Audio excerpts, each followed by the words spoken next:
پاکستان کے وزیر اعظم منتخب ہو گئے ہیں اور ہم مل کر کام کریں گے، ایسی کوئی بات نہیں کی انہوں نے. اور صدر بائیڈن کو ہمارے وزیر اعظم کو بھی فون کرنا چاہیے، لیکن کوئی فون نہیں آیا ان کا. نہ صرف فون نہیں آیا بلکہ ہم نے بھی فون کرنے کی کوشش بھی کی، چلی جی آپ فون نہیں کرتے تو ہم ہی ملا لیتے ہیں، لیکن انہوں نے ہمارا فون بھی لینے سے انکار کر دیا.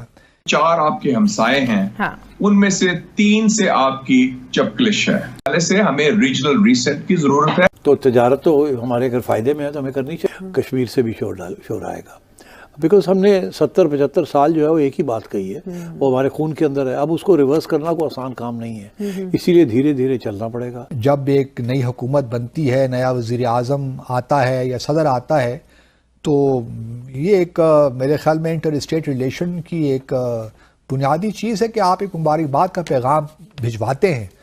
لیکن اس میں ڈیئر مسٹر پرائم منسٹر کہہ کر صدر بائیڈن نے کوئی مبارکباد نہیں دی کہ جی آپ کو بہت مبارک ہو، آپ پاکستان کے وزیر اعظم منتخب ہو گئے ہیں اور ہم مل کر کام کریں گے، ایسی کوئی بات نہیں کی انہوں نے. لیکن ہمارے ہاں ایک خاص لابی ہے ضرور، جو کہ یہ چاہتی ہے کہ پاکستان کے ساتھ جو ہمارے چین کے ساتھ تعلقات ہیں، ہمیں چین سے پیچھے ہٹ جانا چاہیے. بلکہ میں پچھلے روز ایک صاحب کا کوئی ٹویٹ تھا وہ دیکھ رہا تھا، تو اس میں انہوں نے کہا کہ جی چھوڑیے سی پیک کو بھی جانے دیجئے، کوئی اس میں کچھ بھی نہیں رکھا ہوا. چین کے ساتھ جو تعلقات ہمارے ہیں، پیچھے ذرا آئیے، امریکہ اور بھارت کے ساتھ تعلقات بنائیے، یہاں ہمیں بہت کچھ ملے گا اور یہ گیم چینجر ہوگا.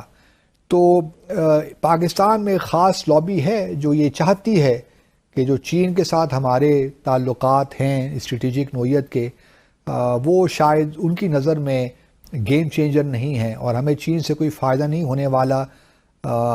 بقول ان کے ہم ایک چائنا ڈیٹ ٹریپ میں آ رہے ہیں آہستہ آہستہ، اور ہم حاکم بدہن ان کے خیال میں ہم کہیں چائنا کی کالونی نہ بن جائیں یا ایسا پھنس نہ جائیں جو سری لنکا کا حال ہوا، شاید ہمارا بھی وہی حال ہو. تو نئی حکومت کے لیے جو چیلنجز ہیں اس کو آپ کیسے دیکھتے ہیں جو ہمارے خارجی معاملات ہیں؟ سب سے بڑا چیلنج یہ ہے، 2 قسم کے چیلنجز ہیں. ایک تو یہ ہے کہ 4 آپ کے ہمسائے ہیں، ان میں سے 3 سے آپ کی چپکلش ہے. ایران، افغانستان اور ہندوستان، اور ان تینوں سے آپ کا پچھلے 5 سال میں فوجی کلیش ہو چکا ہے. گو کہ انڈیا نے حملہ کیا تھا پلوامہ کے حوالے سے 5 سال پہلے، لیکن ایران اور افغانستان میں تو حالیہ ہوا ہے نا، تو وہ ایک سچویشن ہے. اور چائنا بھی کوئی خوش تو نہیں ہے نا کہ چائنا متواتر یہی واقعات ہو رہے ہیں کہ چین کو ہم وعدہ کرتے ہیں کہ آپ کے باشندے، آپ کے ایکسپرٹس، آپ کے انجینئرز، آپ کے ٹیکنیشین جو پاکستان میں پاکستان کی ڈیولپمنٹ کے لیے آئے ہیں، چاہے سی پیک کے تحت یا بائی لیٹرلی، ان کو مارا جا رہا ہے اور دہشت گرد بڑی آسانی سے ان کے ٹارگٹ کرتے ہیں. کبھی داسلو میں، کبھی گوادر میں، کبھی کراچی یونیورسٹی ٹیچرز میں بھی ان کو مار دیا گیا، اور ابھی جو بشام میں ہوا ہے. تو یہ ہمارا سسٹم جو ہے سیکیورٹی کا، اس میں جو کوتاہی ہے، جو ناکامی ہے، اس کو تو ہم دور کریں نا، ایک سسٹم تو بنائے نا ان کو ٹھیک کرنے کا. پھر میں کہتا ہوں we need a regional reset. اس ریجنل میں ہمیں اکنامک ایکٹیویٹی کے ساتھ، اکنامک کنیکٹیویٹی کے ساتھ ان کو ساتھ ملانا ہوگا.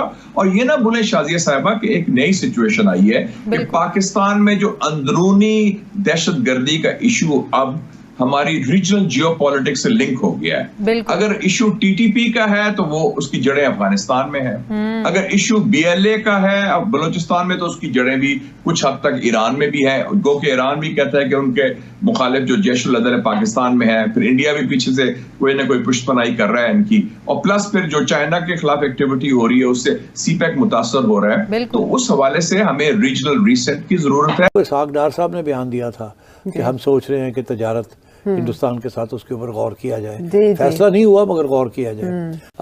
یہ ساری بات جو اسحاق ڈار صاحب نے کی، اس کے پیچھے کچھ نہ کچھ ہے. تو جب تفتیش کی تو پتہ چلا کہ بات بالکل چل رہی ہے، فارن آفس میں بھی چل رہی ہے اور اسٹیک ہولڈر سے بھی بات چل رہی ہے، اور گرین لائٹ مل گئی ہے کہ اس کو آگے بڑھائیں، ہلکا ہلکا کر کے آگے بڑھائیں، اس کو ٹیسٹ کریں پانی کو.